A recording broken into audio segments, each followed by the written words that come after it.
if I ever go missing, like, don't stop looking for me.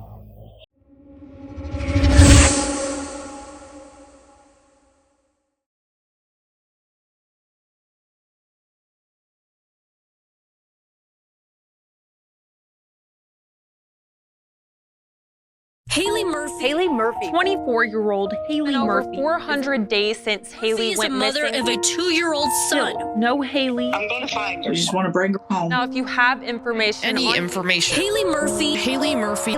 June 16th, 2023. A seemingly normal day that would change everything. What was supposed to be a quick weekend in the Austin area was the last time Haleigh Murphy was heard from. Family members say the Temple woman was last seen at Eddie's Tavern in Round Rock around 11:30 on the night of June 16th. Haleigh's family couldn't get a hold of her Monday and reported her missing. Her sister Haleigh was watching her 2-year-old son, who misses his mother.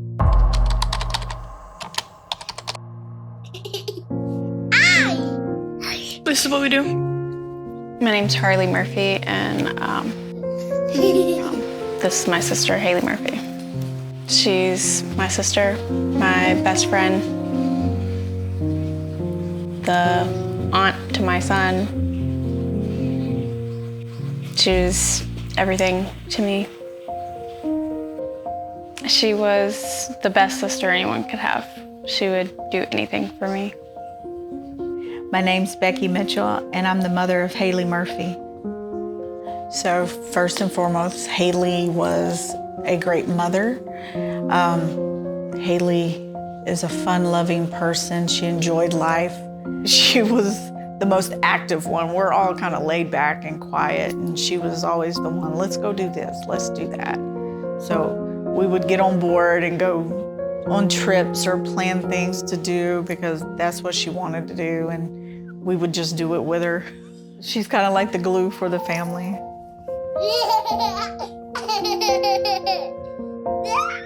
We were really close. I spoke to her son on FaceTime every single day when I wasn't with her. I had moved to Florida, and she still came and visited me almost every single month. And sometimes she would visit me for weeks at a time or an entire month or more. She deemed herself special. From birth, I promise you that. A very outgoing child. She needed all the attention, all the time, from everybody. So rambunctious.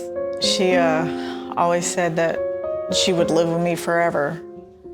And she is actually the only child that never left where I was. She literally lived 10 minutes from me. Like, we saw each other every day. Haleigh's mother, who lives in Fort Worth, says Haleigh was with a man Friday who was supposed to take her to pick up a rental car the next day. There's been no bank activity on it. She hasn't used debit cards. She hasn't used credit cards. She hasn't even used her phone.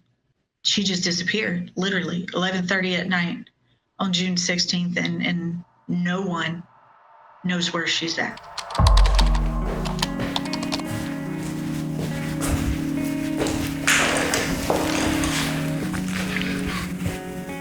My name is Brittany Ketchum. She's my best friend. I'd known her for about 8 years. I'm the godmother to her child. That was my best friend.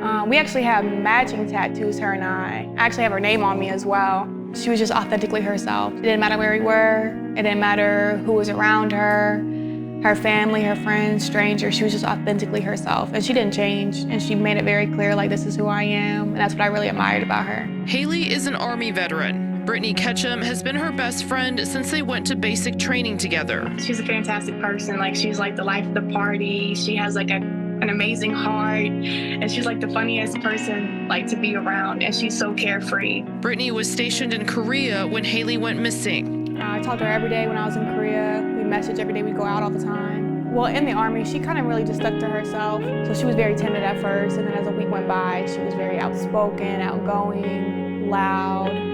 Just fun. I was a single mother, so I told all 3 of my kids, I said, look, I don't have the money to take care of y'all when y'all grow up, so y'all gonna have to choose one of 2 things. You're gonna have to go to college or go to the military. But you can't stay here with no job in my house.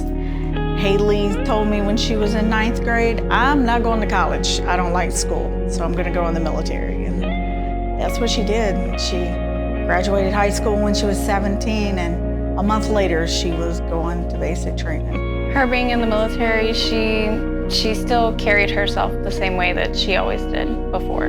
She got out of the military right before she gave birth to Jelani. Like, a lot was going on in her life when she got out. She got medically discharged out of the military because she hurt her hips and everything, so. I mean, it even affected her birth. Like, they were concerned about her hips breaking while giving birth to her son.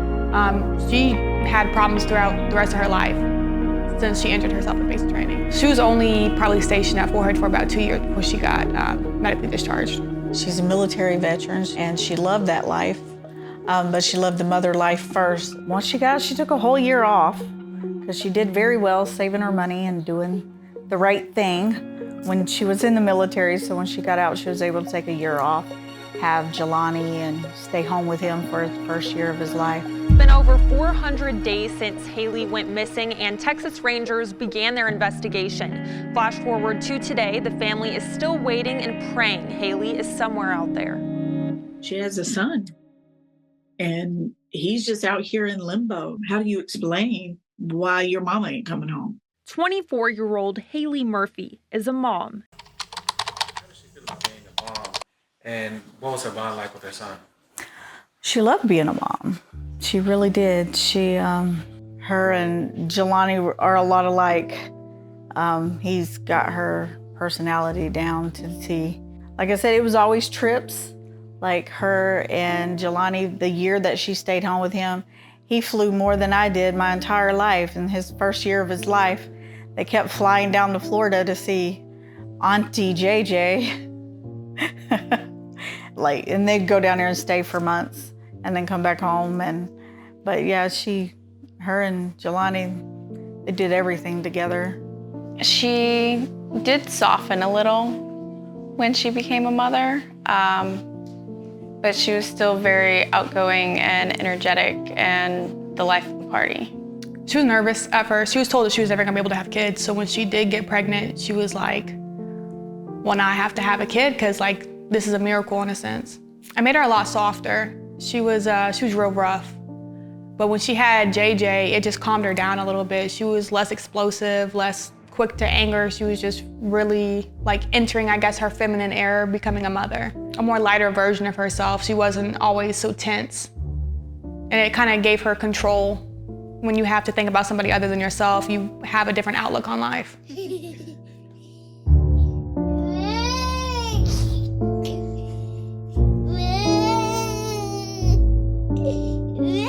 Haleigh Murphy is a 22-year-old Army veteran who traveled to Austin from Temple on June 16th.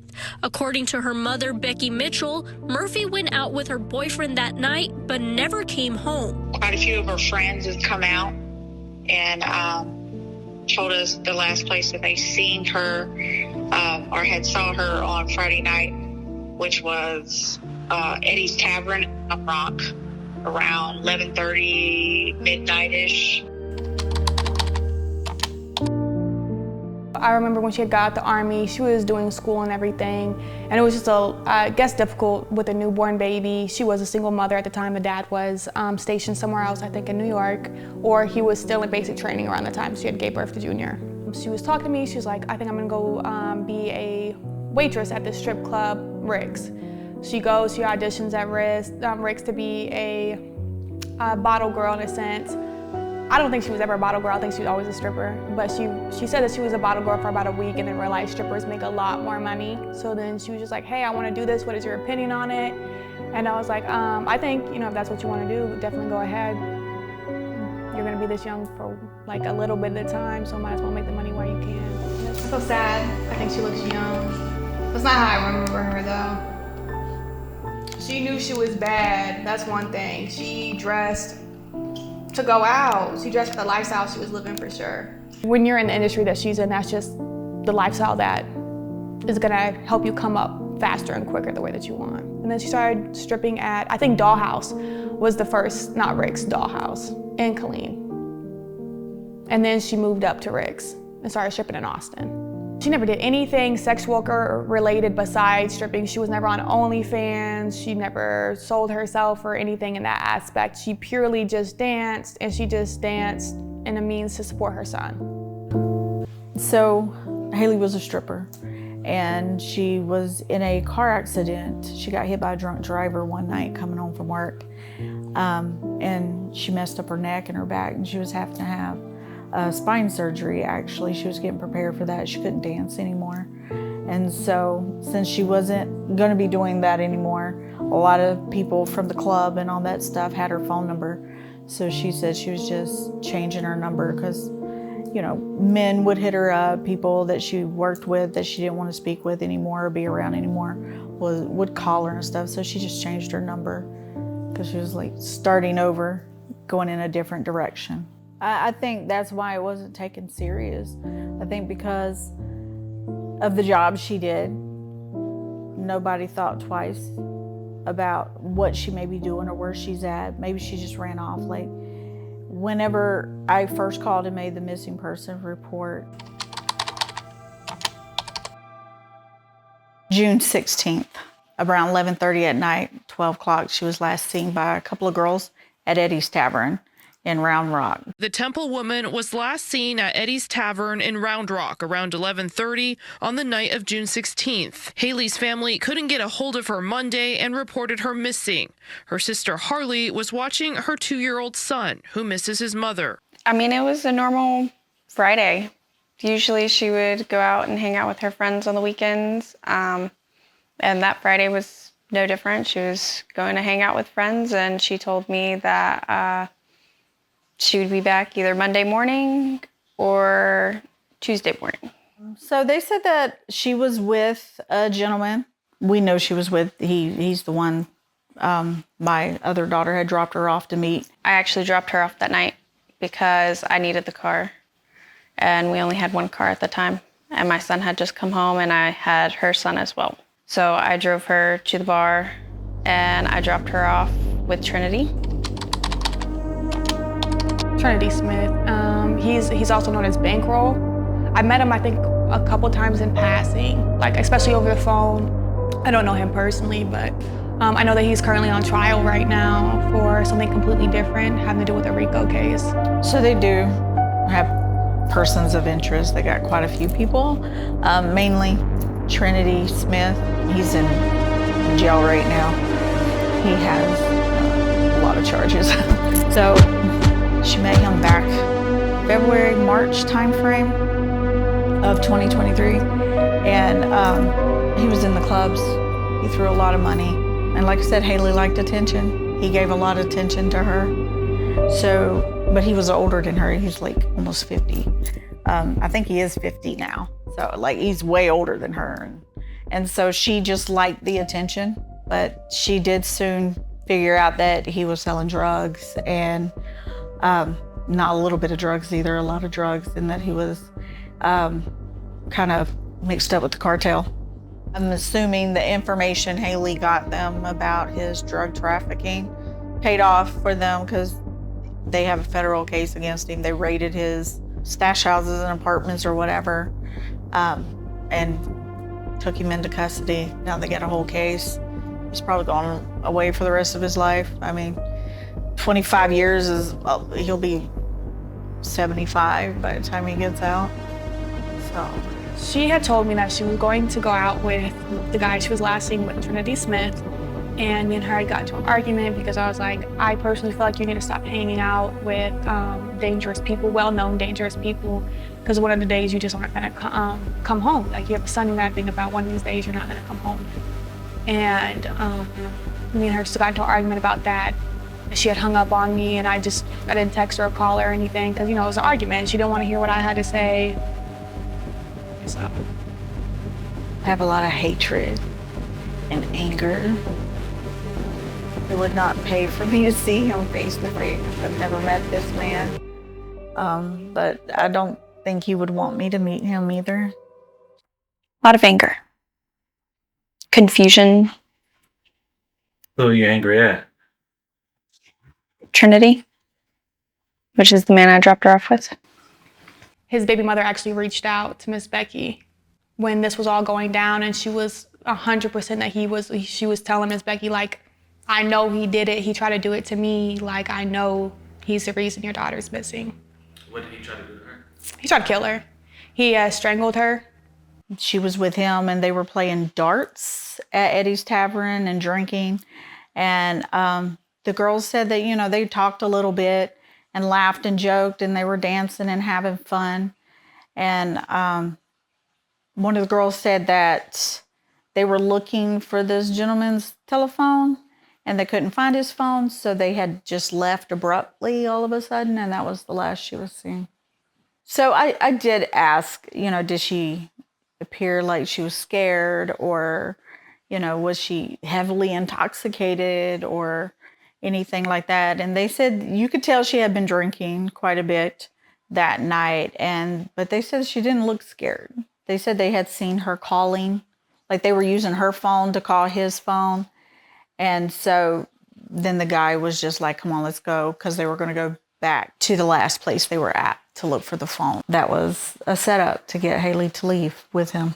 She grabbed her bags and she said that she would text me, and I told her I would text her when I made it home. I didn't, actually. I forgot. But she did call me that night before I made it home because it had started storming really bad. And she had saw that my location was not at home.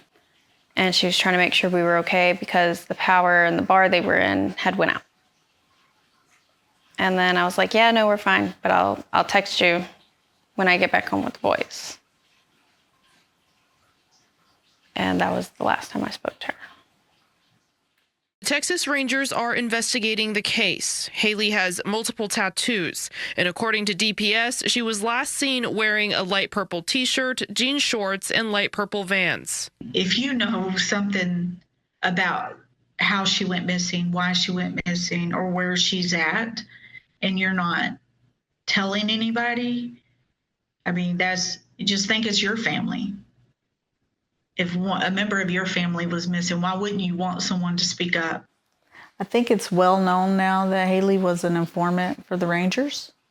So I think he figured out that that's what she was, an informant for the Rangers, because she was actually informing on him to the Texas Rangers. And so I think maybe that's like, he just got her intoxicated and he had to go through her phone to find that out. And she had told me days earlier, not that Friday, but like Thursday or Wednesday when we had talked, she had told me that she had caught him trying to go in her phone and look through her phone. And that she was going to start like backing off from being around him so much because he was thinking they were a couple and they weren't. I personally think that he did kill her. They had already been an argument before about him going through her phone, and she's like, we're not together. I don't understand why you're so upset. Like, you knew what it was. And they had gotten to an argument previously, and he had threatened to kill her in that previous argument, which was a couple days before that. He kind of thought she did something, like to his car, vandalize his car or something like that. And he kind of subliminally threatened her. Back then, threatened to kill her and her son. And so she stopped being around him. And then all of a sudden she was hanging out with him again. But I didn't really put two and two together because when she first met him, she told me his name was Trinity. And then when she started hanging out with him again, she gave me what they call him on the streets, bankroll. And so I didn't know bankroll was Trinity until after she went missing. So, and I didn't know she was informant until after she went missing also. Harley's actually the one who figured it out. I think he did something to her that night. He found out that she was informing the police on what he was doing, and he killed her.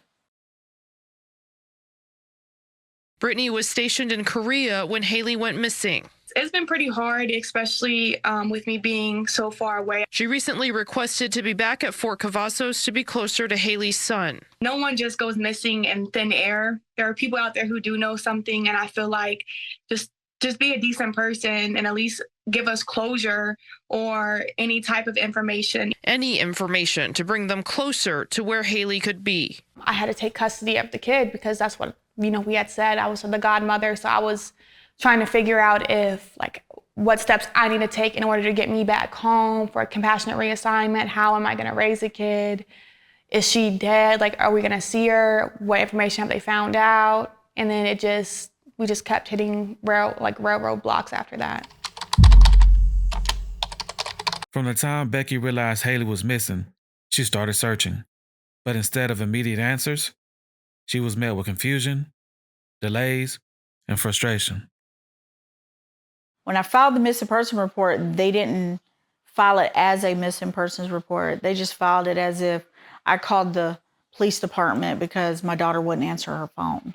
24 hours later, I'm checking up, finding out what they did, and they were like, oh, well, we called her and left her a message. But I did that already. I did the checks. I called her friends. I went on her social media. I tracked her by her phone because we shared locations. She had her computer with her. We tried to track that. When I'm looking back at the text messages to see if she responded, I saw that for her, they're green. We all have iPhones, so we know if it's green, either don't have signal or your phone's off or something, right?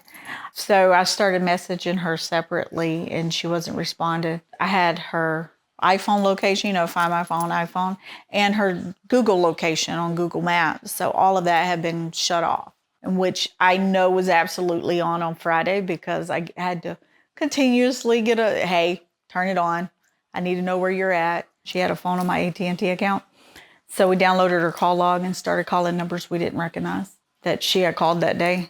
And one of the numbers was one of the Rangers that actually got put in charge to investigate her missing persons case. Becky Mitchell flooded social media. Monday, we were really, really scared. Still, no Haleigh and no answers. It was probably 3:00 Tuesday morning is when I called and reported her missing to the Austin Police Department. Texas Rangers took on the case, and in March, a new investigator was assigned. They are checking into a lot of things that wasn't checked into before. There's things that is lost now that could have helped find her, but you can't go back. My messages were going through, but all her locations were off besides the ones that they could see on her different phone.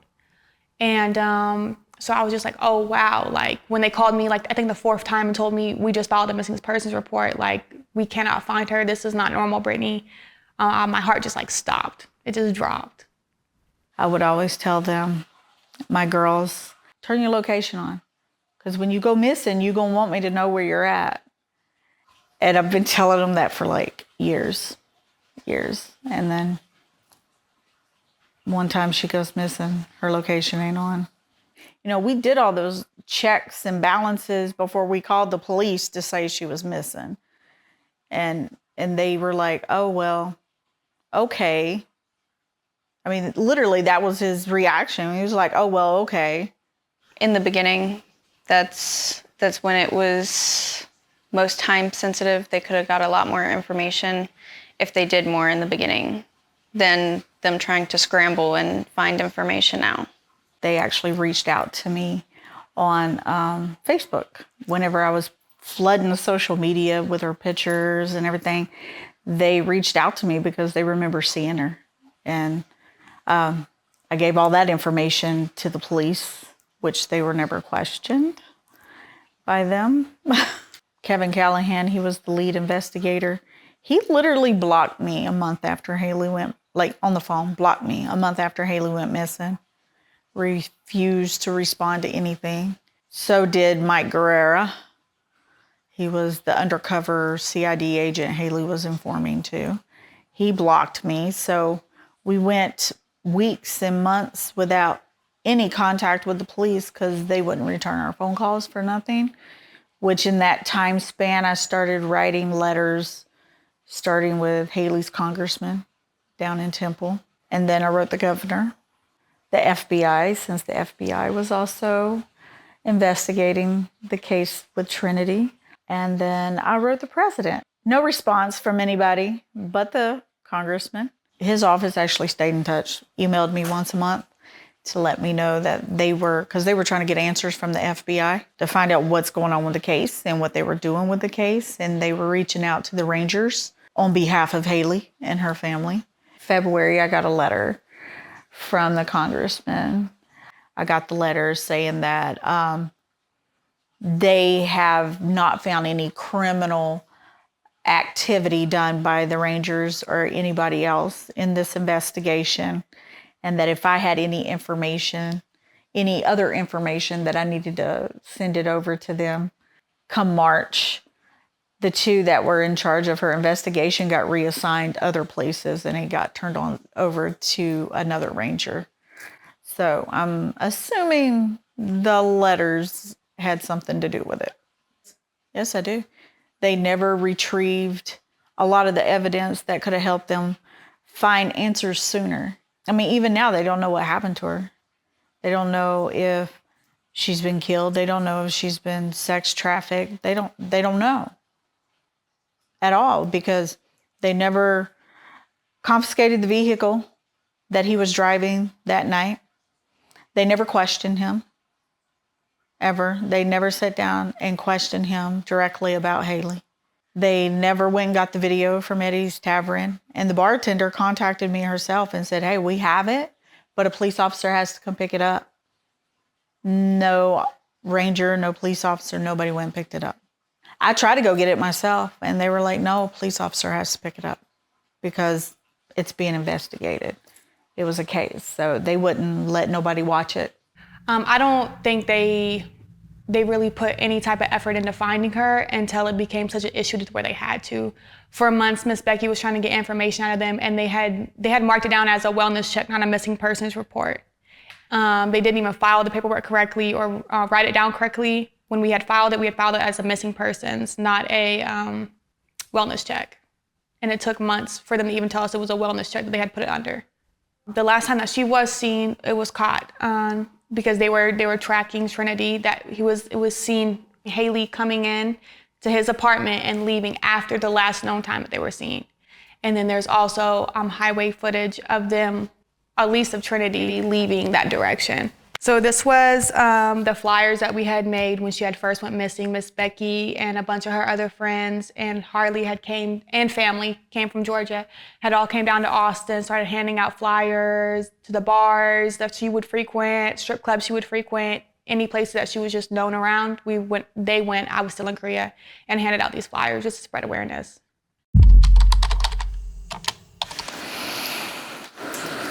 So as a mother, how are you feeling? Like I failed her.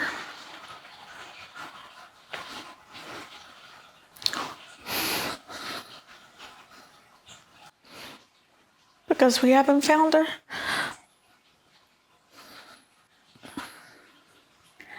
Sorry.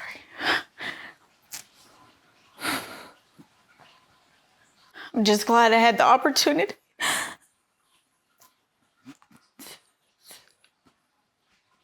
to be able to talk to her. I was able to tell her I love her. In the beginning, it was really hard. And his dad was deployed at the time. So it was just me with both of the boys. And he would throw a lot of tantrums. There was one time I was cooking dinner and he had come in from the backyard and he just broke down on the kitchen floor, crying, saying that he missed his mom.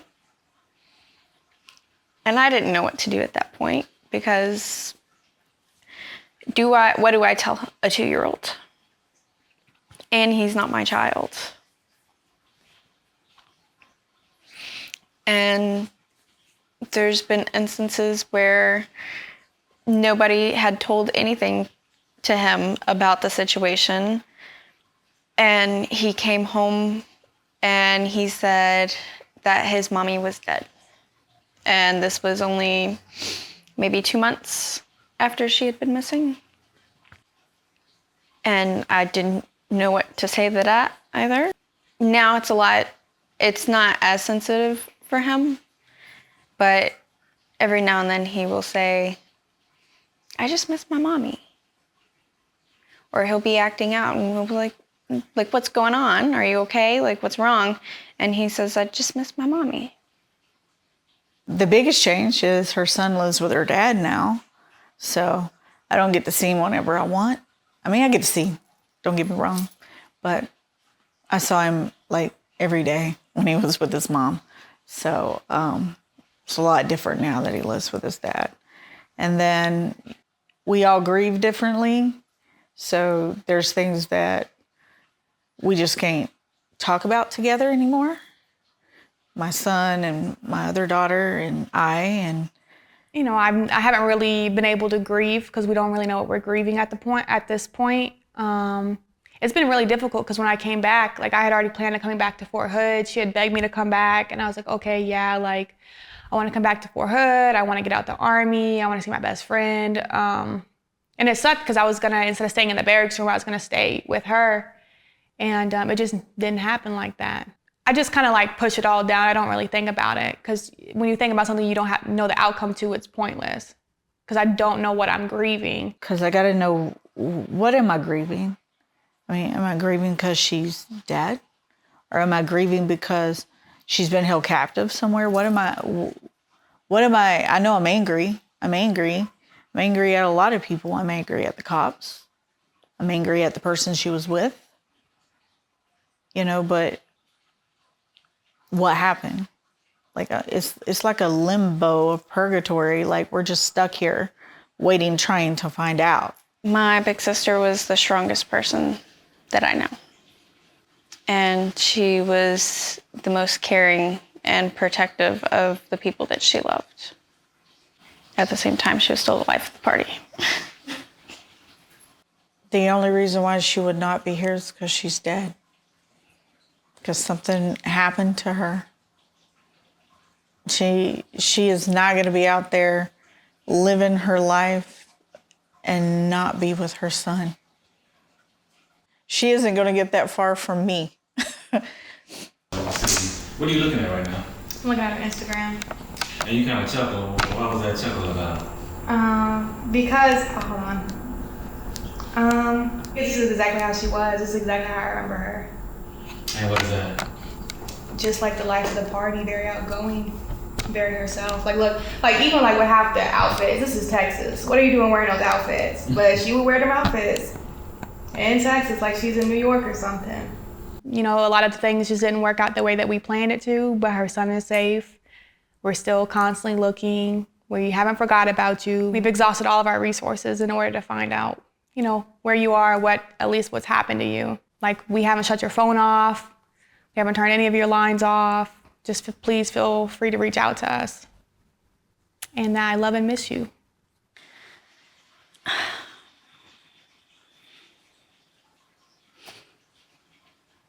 I want the people to know that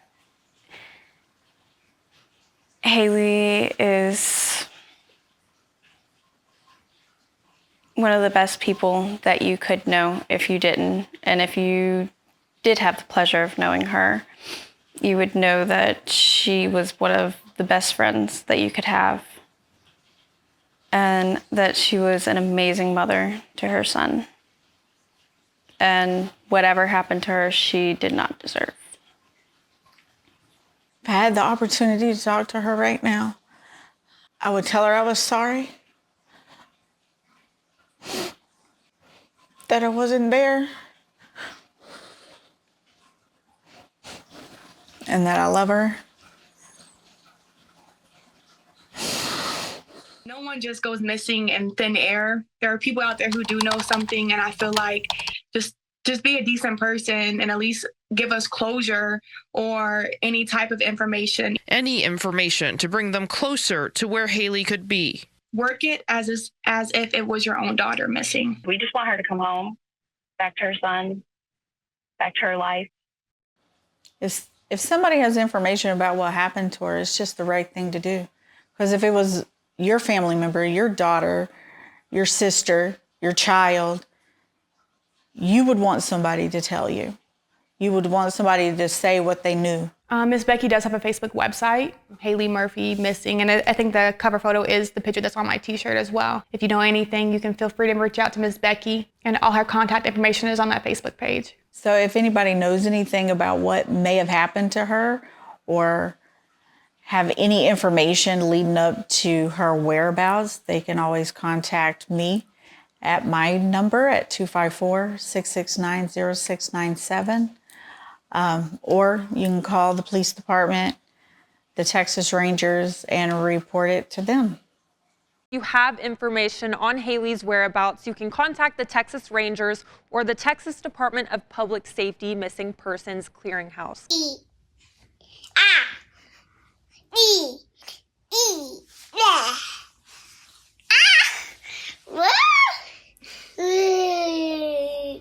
You gonna fall? Poorly.